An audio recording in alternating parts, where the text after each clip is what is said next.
Et on attaque maintenant et on accueille avec plaisir Pascal Zimmermann, le fondateur du cabinet Vigo, pour notre dernière 20 minutes à passer avec vous sur justement un coup de projecteur sur le no-code et sur les process. Pascal, est-ce que tu es avec nous? Tu as l'air d'être en mute, Pascal. J'ai l'impression que ton micro est coupé. Bonsoir. Voilà, tu es avec nous. Eh Bonsoir. bien, ravi de t'accueillir autour de notre table ronde virtuelle pour parler process avec toi. On va rendre les choses assez interactives et ce que j'aimerais bien, c'est que tu te présentes et que tu nous présentes Vigo en quelques mots. Oui, absolument. Donc, merci à vous de m'avoir invité. Deux petits mots sur Vigo très rapidement.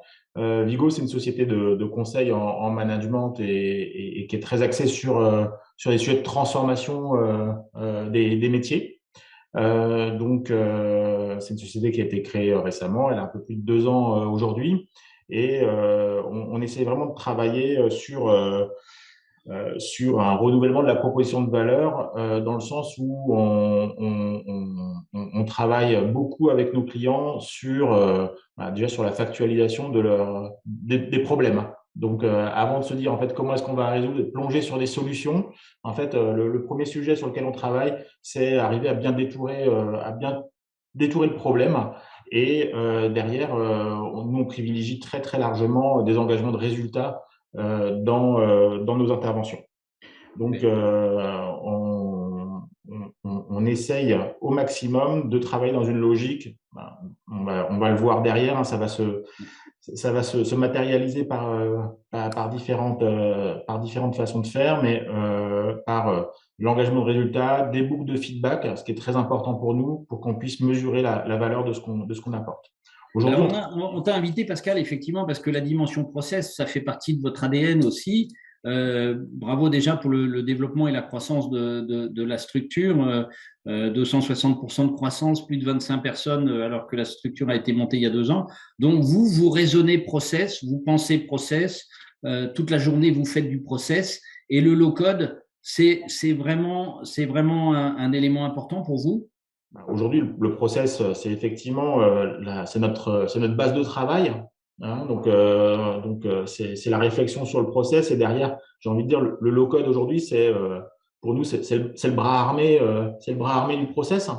Donc, ça va nous amener évidemment à nous pencher. Et ça fait déjà un petit moment qu'on se penche dessus sur la capacité à pouvoir outiller facilement les processus sur lesquels on travaille, puisque aujourd'hui un process, un process tout seul, ça n'existe pas. Aujourd'hui, 99% des projets de transformation, ils sont liés à des outils, et donc forcément, on a avec les plateformes low-code, no-code, et en particulier avec Création, une capacité à pouvoir, on va dire, outiller, rendre très concret les process qu'on design avec nos clients.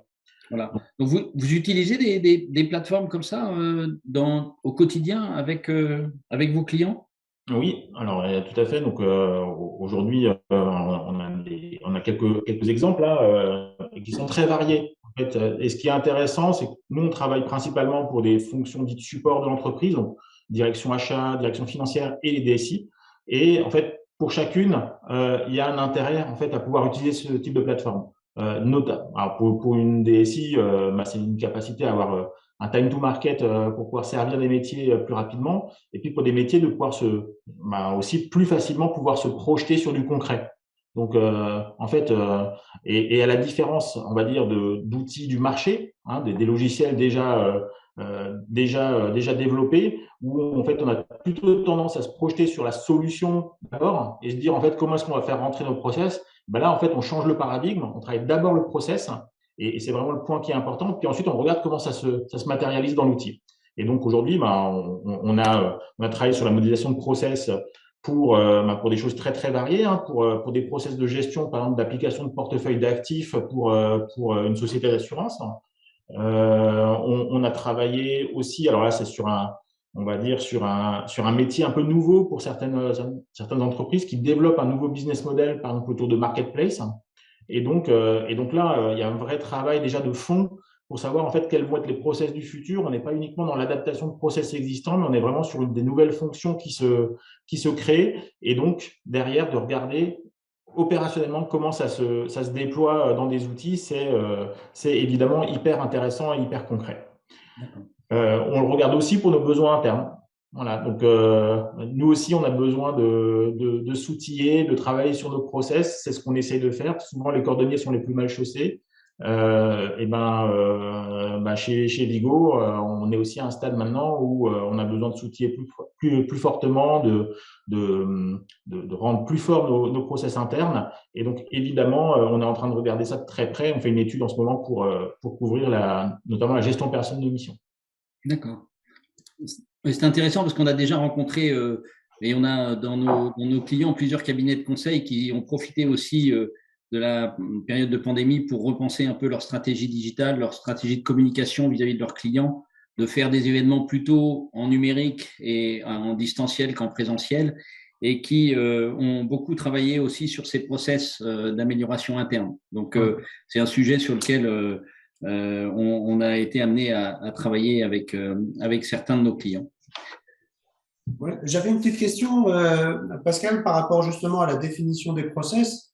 Est-ce que les interlocuteurs que vous avez sont à même de comprendre cette façon de modéliser les process, ou est-ce qu'il faut les éduquer en fait sur les outils?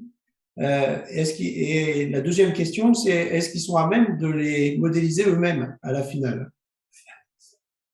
Alors, c'est deux questions en une, Stéphane. La première, c'est qu'en fait, on essaie, nous, d'utiliser des normes standards de modélisation de process, hein, type BPM, BPMN, où, en fait, on va dire, on va essayer de rendre la chose la plus compréhensible possible sur un rendu. Donc, d'un point de vue métier, en fait, on arrive très bien, en général, à se projeter sur, on va dire, ce que sont un process, un sous-process, des activités, des actions de validation. Donc, tout ça, c'est extrêmement bien normé et modélisé. La vraie difficulté qui est derrière, c'est en fait j'ai envie de dire, c'est entre savoir lire un livre et être écrivain. Il y a, il y a une petite différence. Et donc, sans aller jusque-là, puisqu'on n'a pas forcément besoin d'avoir beaucoup de talent artistique pour dessiner un process, il y a quand même un certain nombre on va dire, de méthodes pour pouvoir notamment s'assurer de l'exhaustivité. Donc, il y a la représentation qui est pas difficile et qui est tout à fait à la portée, je veux dire, avec un petit peu de formation et beaucoup de bon sens, tout à fait accessible pour le commun des mortels. Après, il y a la question de est-ce qu'on est exhaustif, est-ce qu'on a vu l'ensemble? Et en fait, là, il y a vraiment un travail j'ai envie de dire, un peu de fourmi et de questionnement. Et là, c'est plutôt de la méthodologie d'animation pour pouvoir être sûr qu'on est bien exhaustif sur l'ensemble des processus. Parce que ce qui serait évidemment dommage, et ce qui arrive assez souvent, c'est de se concentrer sur le cas général. Donc, on arrive toujours à bien modéliser le cas général, et ce qui est toujours difficile, ce sont les exceptions. Donc les sorties, les décisions particulières, les exceptions, là, c'est le côté un petit peu plus difficile, et je dirais que c'est là où est notre plus-value aussi. Et ces réflexions, Pascal, vous les menez avec des interlocuteurs métiers, avec des interlocuteurs informatiques, avec justement dans une logique de développement ou de refonte applicative? C'est tous les niveaux de l'organisation Oui, après, sur ce type de plateforme, c'est surtout le métier dans un premier temps. Donc, c'est vraiment une refonte, on va dire, axée sur les métiers. Après, on a des interlocuteurs côté de la DSI ou côté de l'IT, plutôt pour savoir ensuite comment est-ce que ça va s'intégrer dans l'écosystème et d'être aussi sûr que, quelque part, on soit au bon niveau sur un certain nombre d'autres de sujets annexes du type annexes, par exemple, par rapport au processus, pardon, mais comme la sécurité, comme des liens avec d'autres briques du SI du client, etc. Donc là, il y a forcément aussi une interlocution avec les équipes IT. Et sur le process en lui-même et ensuite la modélisation dans un outil, c'est très, très axé métier. Oui, d'accord. Et le type de vos clients, il est effectivement multisectoriel ou vous sentez une poussée particulière sur un vertical métier de type industrie, banque, finance ou Alors aujourd'hui, nous, notre vocation, en fait, notre positionnement, il est pas tant sectoriel que fonctionnel, hein. Donc on s'adresse plutôt donc à des directions achats, directions financières et DSI, direction digitale. Ce sont eux nos clients principaux. Donc on intervient dans des secteurs très variés, opérateurs d'assurance, distributeurs, entreprises de transport. Voilà, enfin on a un panel assez large en termes de secteurs. On a quand même un prisme un peu plus fort sur du B2B aujourd'hui. d'accord. Mais c'est plutôt, je dirais, une construction un peu historique qui fait que on a un cœur de compétences sur des business B2B, voire B2B2C. D'accord. Et, Alors, il y a une particularité, hein, sans dévoiler des secrets, mais chez Vigo, c'est que cette modélisation, vous utilisez le module Studio Free de la plateforme Créatio, qui, comme son nom l'indique, est gratuit. Et donc, j'invite tous nos interlocuteurs potentiellement à se créer un accès sur le site web de Créatio sur Studio Free et à dessiner, représenter, modéliser les différents process qui sont les vôtres. Et ça, c'est un travail que toi, tu fais, Pascal, avec tes équipes sur cette plateforme pour le compte de vos clients. Exactement. En fait, dès qu'on peut, dans le cadre de nos interventions clients, si on est vraiment sur un travail de modélisation de process, ben, on profite à plein des fonctionnalités de Studio Free là qu'on a adopté depuis, je pense, 1 an et demi là. Donc, et on en est extrêmement content parce que c'est hyper flexible. Et maintenant que, on va dire, on rajoute de la puissance derrière pour pouvoir générer des applications, ça nous conforte quelque part dans le choix qu'on a fait. Parce qu'aujourd'hui, maîtriser le studio, c'est une première chose, c'est la première brique pour nous, mais derrière, évidemment, il y a l'outillage aussi. Et si on peut passer par la plateforme Créatio pour générer les outils, on s'en privera pas. et justement, est-ce que ça pourrait devenir pour une entreprise le référentiel des processus? Est-ce que ça, c'est concevable de dire, ben, j'arrive finalement à avoir une modélisation assez exhaustive de l'ensemble des processus d'une entreprise et surtout, quand ces modifications de processus auront une implication dans l'applicatif lui-même, d'être capable d'avoir finalement un outil de pilotage complet au niveau métier et centralisé finalement. Alors, aujourd'hui, Stéphane, je pense que tu sais aussi que c'est un serpent de mer assez fréquent hein, d'avoir la bibliothèque ou la processusothèque Voilà. d'une entreprise, hein, toutes les directions qualité en rêve, Voilà. de pouvoir non seulement modéliser facilement, diffuser l'information.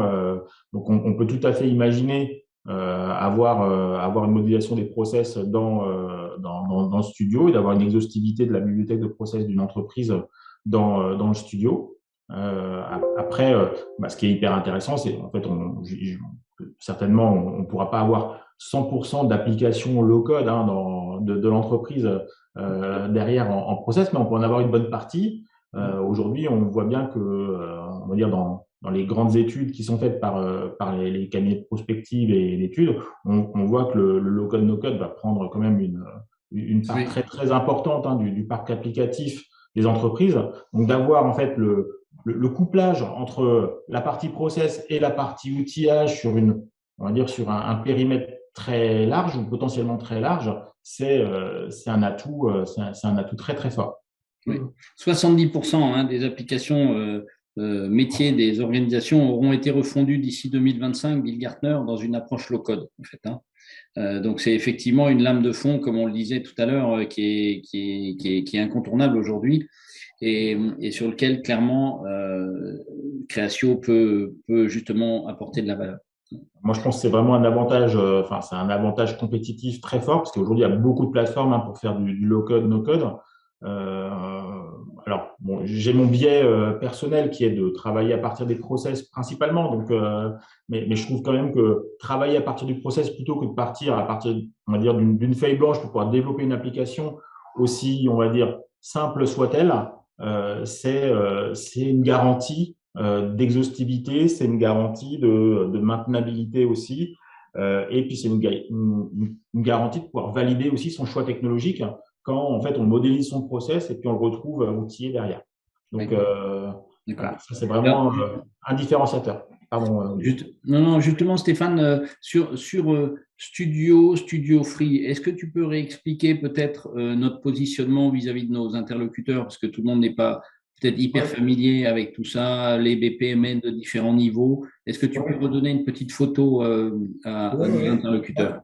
Justement, c'est un des éléments de vision en fait de Catherine Kostereva sur le futur de Créatio, c'est d'être capable d'offrir un outil de modélisation au niveau métier et donc et de se référer finalement à une norme qu'on appelle BPMN et qui va offrir finalement deux niveaux de dessin de processus quelque part. Un qui va permettre de discuter avec le métier, typiquement ce que Pascal utilise aujourd'hui, et puis le fait d'exporter ce processus dans une norme qui est celle de BPMN et de la réinjecter dans la plateforme studio de Créatio au sens technique du terme.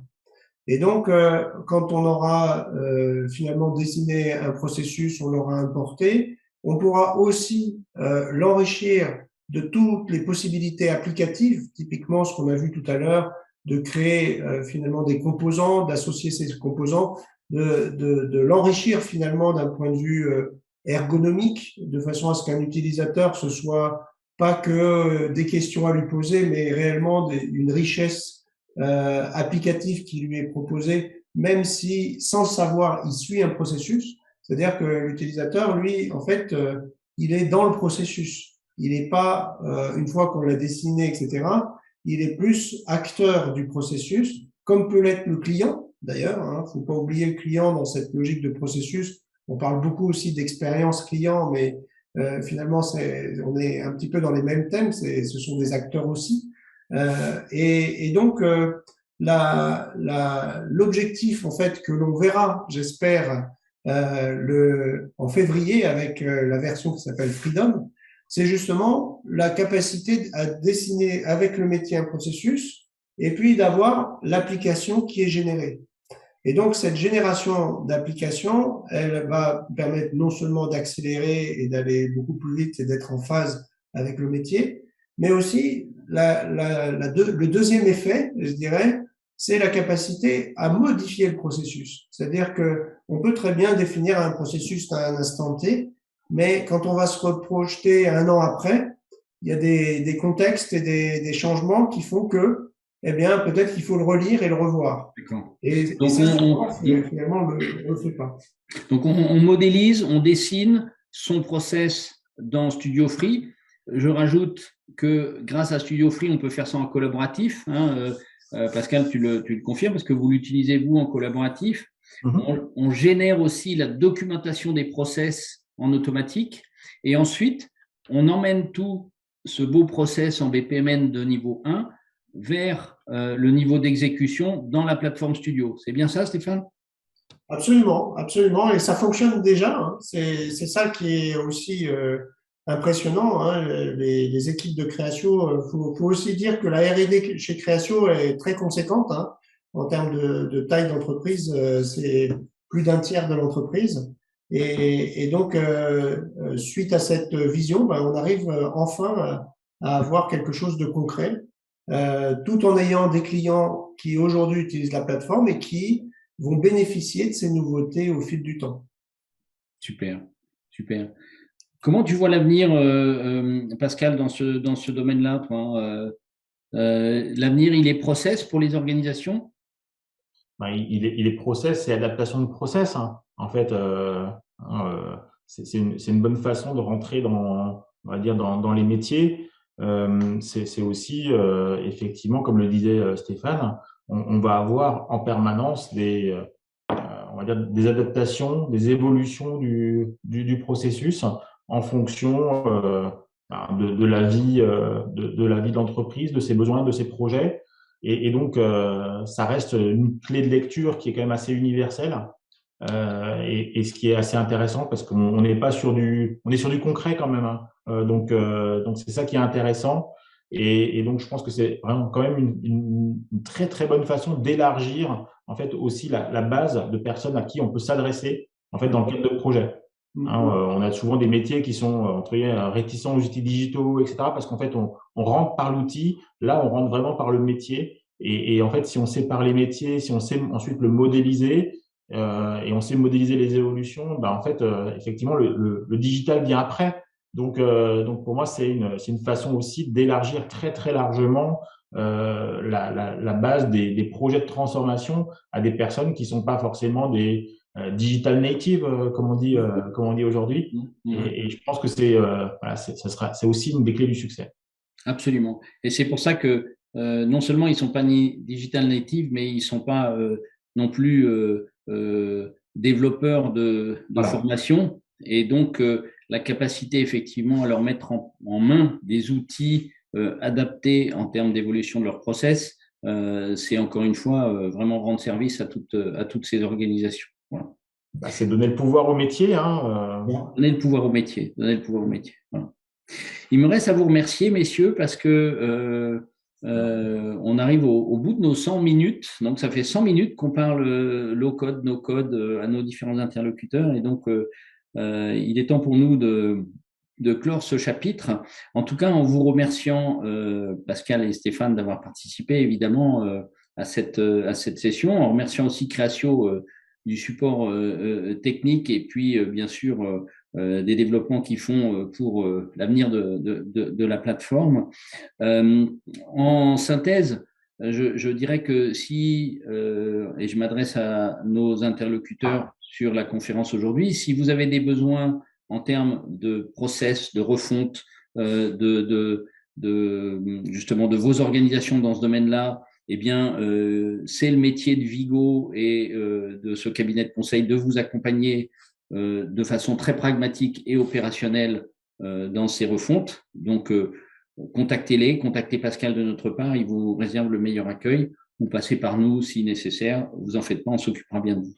Voilà. Ensuite, dès qu'on est dans la phase d'outillage, effectivement, avec la plateforme Créatio, on traite la dimension process. J'arrête d'en parler parce qu'on n'a pas arrêté de vous marteler ce message aujourd'hui, mais c'était vraiment le maître mot de la conférence. Donc, vous l'avez compris, on est les rois du process et en tout cas, on est les rois surtout de l'automatisation et des outils simples pour vous permettre de refonder et d'automatiser vos process.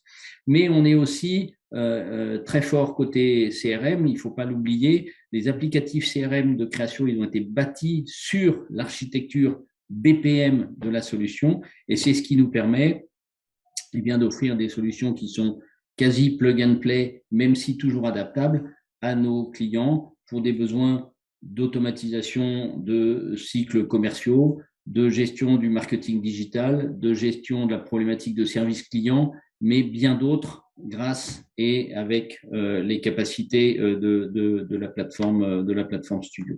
Voilà. Donc je reprends le partage de mon écran pour voilà, vous rappeler encore une fois le cas Vigo et l'existence de Vigo pour vous assister dans ce domaine-là, pour illustrer le fait que le 8 février prochain, donc une version majeure de Créatio avec la… en pleine page. Pardon ? Tu n'es pas en pleine page. Oui. La Freedom Release donc, de Créatio le 8 février prochain, qui sera effectivement une dimension intéressante de l'évolution de la plateforme. Et en tout cas, messieurs et à vous tous participants, je vous remercie beaucoup d'avoir été avec nous. On reste à votre disposition évidemment pour répondre à toutes les questions. Il y a eu quelques questions qui sont arrivées par le chat. On est un petit peu à court de temps pour y répondre en interactif, mais vous n'en faites pas. À tous ceux qui nous ont interrogés, on répond et on revient vers vous dans la foulée. Cette session a été enregistrée, donc elle sera publiée et vous pourrez la revisionner sur le site de Créatio, probablement sur YouTube ultérieurement, mais en tout cas, si vous en avez besoin pour vos archives, on la mettra à votre disposition avec grand plaisir. Voilà. On vous souhaite à tous une très bonne fin de soirée et puis naturellement, pour tout besoin relatif à Créatio, toute question relative à des process, à des besoins techniques ou fonctionnels, comptez sur nous et revenez vers nous. On sera là pour vous aider. Voilà. Très bonne soirée et je clôture la séance ici. À bientôt. Merci encore. Au revoir. Merci, au revoir.